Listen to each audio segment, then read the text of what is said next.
fresh propaganda out of Tuscaloosa, Alabama, and we're all the way here for it.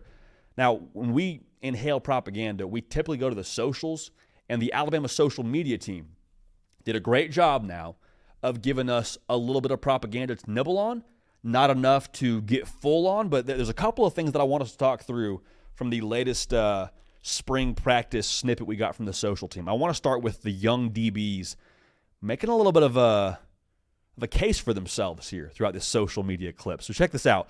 Look at Dre Kirkpatrick Jr.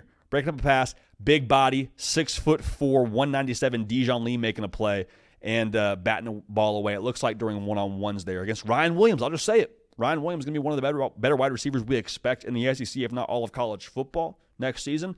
I'll start with Dre Kirkpatrick. Feel old yet?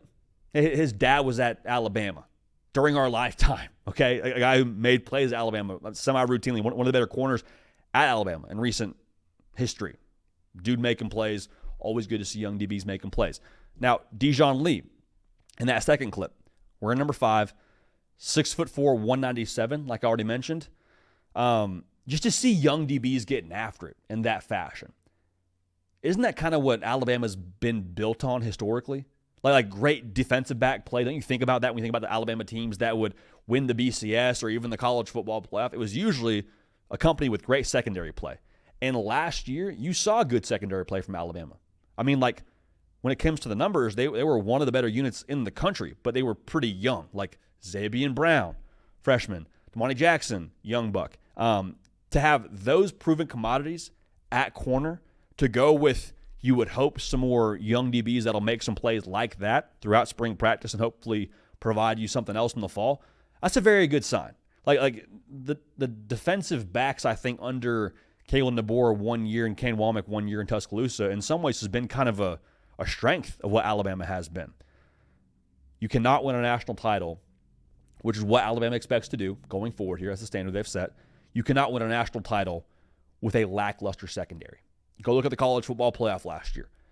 I would argue 3 of those 4 teams that made it to the semis, probably the best secondaries in college football. Ohio State, Texas, Notre Dame, Penn State, one of the best defenses in college football. It's a common denominator here. So I know we're taking a lot from a little, but if that's the way this Alabama team is going to trend, if those guys are on the roster paired with what else we already know is on that roster and that talent is going to stay at a top-tier level, okay, like, hey, Bama, let's roll here, baby. Love to see that. Love to see that.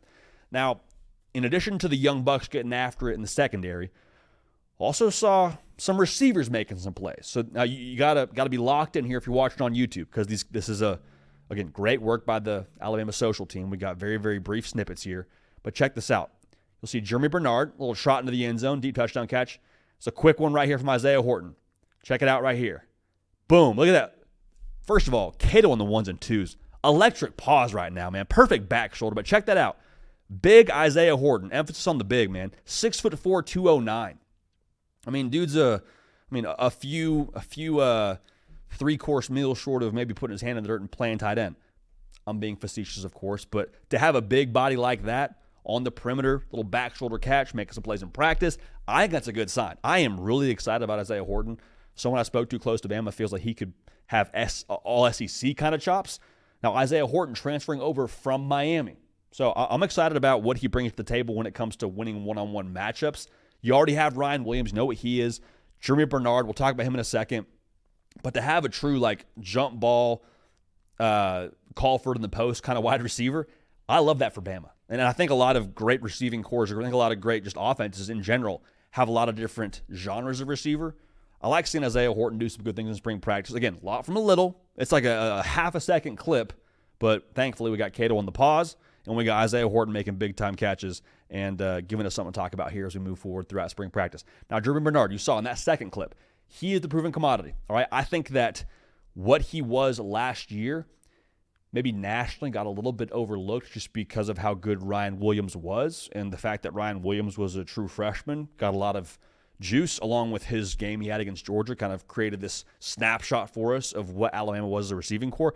Jeremy Bernard's a good freaking player, okay? And so him making plays in spring practice just further emphasizes the point that he is going to contribute this year in a big way, I think. Contributed in a big way last year.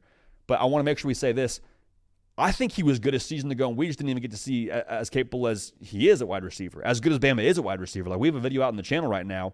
Bama has been, I think, not able to flex their muscle in that room as much because of what you didn't have at quarterback. Now, whoever wins the job at Alabama this upcoming season, whether it's Simpson, whether it's Mack, whether it's Keelan Russell, whoever wins that job will do so because they were able to push the ball downfield. That is what Kalen DeBoer wants to do. That is what Ryan Grubb wants to do. And so if that's the case now, you're going to see Jeremy Bernard flex in a big way, even more than he did a season ago. You're going to see Isaiah Horton have a big-time year in 2025 and Ryan Williams pick up where he left off. This is a group that, again, is way better than I think even the rest of college football knows at this point in time because you weren't able to run your offense how you wanted to last year. So a little bit of propaganda. Sure, we're leaning into it. We're taking a lot from a little. But I was encouraged to see those two position groups have a little flash here early on in spring practice. I believe they're scrimmaging this Thursday, so keep it locked right here. We'll have intel for you whenever that scrimmage finishes up. And keep it locked over at Bama Online because they'll have some juice for you there as well. So go ahead and lock in. But we love the propaganda, man. It's good for the soul. Absolutely good for the soul.